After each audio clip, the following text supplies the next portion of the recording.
আসসালামু আলাইকুম বন্ধুরা, আশা করি সবাই ভালো আছেন। আলহামদুলিল্লাহ, আমিও আপনাদের সকলের দোয়ায় ভালো আছি। আজকে যে নিউজটা আপনাদের সাথে শেয়ার করব, নিউজটার হেডলাইনটা আমরা যদি একটু দেখি। নিউজটা কালবেলা অনলাইন পোর্টালে আসছে। চুয়েটের ছাত্রদের হলে শিক্ষকের মদ পানের অভিযোগ। আমরা একটু নিউজটার বিস্তারিত একটু আপনাদেরকে পড়ে শোনাচ্ছি। চট্টগ্রাম প্রকৌশল ও প্রযুক্তি বিশ্ববিদ্যালয় চুয়েট ছাত্রদের একটি হলে বিশ্ববিদ্যালয় প্রকৌশল বিভাগে এক শিক্ষকের বিরুদ্ধে গভীর রাতে মদ পানের অভিযোগ উঠেছে। শুক্রবার 30শে মে রাত আনুমানিক 4টায় শহীদ তারেক খুদা হলে এই ঘটনা ঘটে।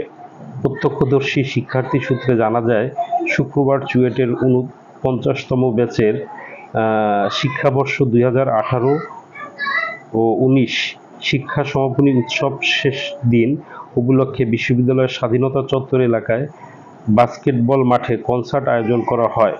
কনসার্ট চলাকালে রাতে চুয়েটের প্রকৌশল বিভাগের প্রভাষক শাফকাত আর রুম্মান শহীদ তারেক খুদা হলে রাত 4টা নাগাদ মদ পান করতে যান। এর কিছু সময় পরে অভিযুক্ত শিক্ষকের স্ত্রী চুয়েটের ইলেকট্রনিক্স অ্যান্ড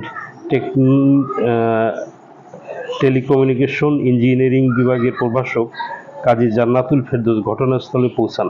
তখন শিক্ষার্থীদের সামনে মদপান ও মাদক সেবনরত অবস্থায় রুমান উদয়কে দেখতে পান। এই সময় তিনি উত্তেজিত উপস্থিত সবাইকে বকাঝকা করেন। এর কিছুক্ষণ পর তিনি নিচে নেমে তারেক খুদা হল শহীদ মোহাম্মদ শাহ হলের মধ্যবর্তী স্থানে হাজারি করতে থাকেন। এই সময় উপস্থিত শিক্ষার্থীরা জান্নাতুল ফেরদৌসকে শান্ত করে রুম্মান উদয়কে ধরাধরি করে শিক্ষক ডরমিটরিতে পৌঁছে দেন।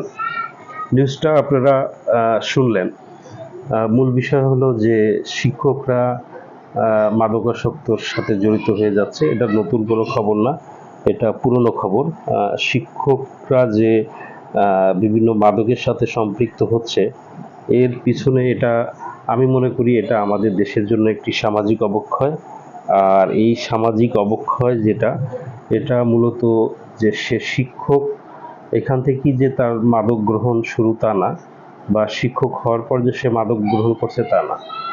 এটা মূলত আমাদের দেশের যে এই মাদক নির্মূল করার জন্য আমাদের প্রথম যেটা করতে হবে, যে বাংলাদেশের যত শিক্ষা প্রতিষ্ঠান আছে এবং যত শিক্ষা প্রতিষ্ঠানের হল আছে, সবখানে আপনার মাদক থেকে সবাইকে মুক্ত রাখার জন্য সচেতনতা সৃষ্টি এবং প্রশাসনের এখানে কঠোর ভূমিকা পালন করতে হবে। কারণ একজন শিক্ষক সে কখনোই শিক্ষক হওয়ার পর মাদক গ্রহণ করে না। সে একসময় হয়তো বা কোনো ছাত্র হলে বা ছাত্র থাকা অবস্থায় কোনো ভার্সিটিতে বন্ধু বান্ধবের সাথে মিশতে যায়, সে মাদকাগ্রস্ত হয়ে পড়ে। এই কারণে আমার অনুরোধ থাকবে যে শিক্ষা প্রতিষ্ঠান এবং শিক্ষা প্রতিষ্ঠানের যে হলগুলো আছে, এই হলগুলোকে মাদক মুক্ত রাখতে হবে এবং সেই ক্ষেত্রে আমাদের নিজেদেরকে সচেতন হতে হবে। এর পাশাপাশি প্রশাসন এবং সরকারের বিভিন্ন মহলকে সজাগ দৃষ্টি রাখতে হবে। এটাই একটা মূল বিষয়। আর যখন আমরা শিক্ষা প্রতিষ্ঠান এবং বিভিন্ন শিক্ষা প্রতিষ্ঠানের যে বিভিন্ন হলগুলো আছে, এটা যদি আমরা মাদক মুক্ত রাখতে পারি, তাহলে আমরা যে পরবর্তীতে শিক্ষক বলেন বা অন্য পেশার সাথে যারা সম্পৃক্ত আছে, শুধু শিক্ষকরাই যে মাদক গ্রহণ করে সেটা না, অনেক পেশার সাথে অনেক মানুষই আছে যারা মাদক গ্রহণ করে। এই ক্ষেত্রে আমরা মাদক মুক্ত একটি সমাজ পাবো এবং সুন্দর একটি জাতি পাবো। আর সবাই ভালো থাকবেন, সবার জন্য শুভকামনা রইল। আসসালামু আলাইকুম।